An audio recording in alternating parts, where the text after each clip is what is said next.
জয় মা তারা, জয় শ্রী গুরু বামদেব।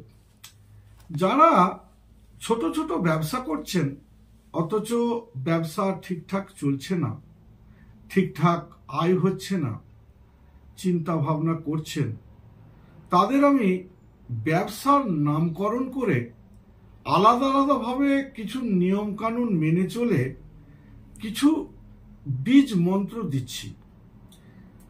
এগুলি সকালে স্নান সেরে জপ করে দোকানে যাবেন, দেখবেন আস্তে আস্তে আপনার ব্যবসার উন্নতি হবে, আয় হবে, ব্যবসা বাড়বে। যারা ডাক্তারি করেন তাদের জন্য প্রতিদিন স্নানের পর প্রতিদিন এই বীজ মন্ত্রটি 10 বার জপ করুন। জপ করে তারপরে চেম্বারে যাবেন। মন্ত্রটি হল ওম স্ত্রিং শ্রিং বুধায় নম। যারা ওকালতি করেন, উকিল, প্রতি বুধবার কলা গাছে জল দেবেন। স্নানের পর এই বীজ মন্ত্রটি 10 বার জপ করবেন। মন্ত্রটি হল শ্রিং লক্ষ্মী দেব্যই নম। যাদের ছোটখাটো খাবারের দোকান, খাদ্য ব্যবসায়ী যারা, তারা এই কাজটি করবেন। প্রতি বৃহস্পতিবার গাভীকে গুড় এবং ছোলা খাওয়াবেন।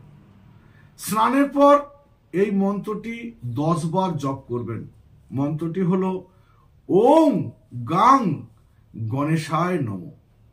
এটি করে দেখুন, আপনার খাদ্যদ্রব্যের ব্যবসা অবশ্যই ভালো চলবে। যারা বস্ত্র ব্যবসা করেন তারা এই বীজ মন্ত্রটি স্নানের পর 10 বার জপ করবেন। ওম বক্রতুণ্ডায় হুং নম। যারা হিন্দু ধর্মাবলম্বী গৃহ নির্মাণকারী মানে রাজমিস্ত্রির কাজ করেন, তারা স্নানের পর এই বীজ মন্ত্রটি 10 বার জপ করবেন। ওম হ্রিং ক্লিং হুং বৃহস্পতয়ে নম। যারা জায়গা জমি ক্রয় বিক্রয় করার কাজ করেন, তারা প্রতি বুধবার শ্রী শ্রী গণেশের পূজা করবেন এবং প্রতি সন্ধ্যায় এই বীজ মন্ত্রটি জপ করবেন। মন্ত্রটি হল ওম ওইং ক্লিং সোমায় নম। যারা সেলুন ব্যবসায়ী বা যাদের বিউটি পার্লারের দোকান আছে বা বিউটি পার্লার আছে, তারা স্নানের পর এই বীজ মন্ত্রটি 10 বার জপ করে দেখবেন। দেখবেন আপনার দোকান খুব ভালো চলবে।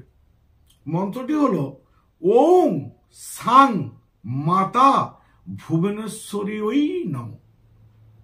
যারা গাড়ি ব্যবসা করেন, ছোটখাটো গাড়ি আছে, যেমন ধরুন টাটা সুমো, মারুতি, স্করপিও, বিশেষ করে টোটো, তারা প্রতি শনিবার আতপ চাল, কালো তিল, লাল বাতাসা দিয়ে শনি মন্দিরে পূজা দেবেন। প্রতি স্নানের পর ওই বীজ মন্ত্রটি 10 বার জপ করবেন।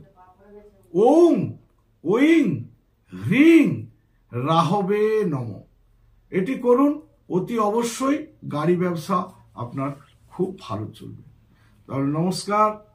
আমার ভিডিওটা যদি ভালো লেগে থাকে তাহলে লাইক করবেন, শেয়ার করবেন, কমেন্ট করবেন। আর যারা আমার ভিডিওতে নতুন এসেছেন তারা আমার চ্যানেলটিকে সাবস্ক্রাইব করবেন।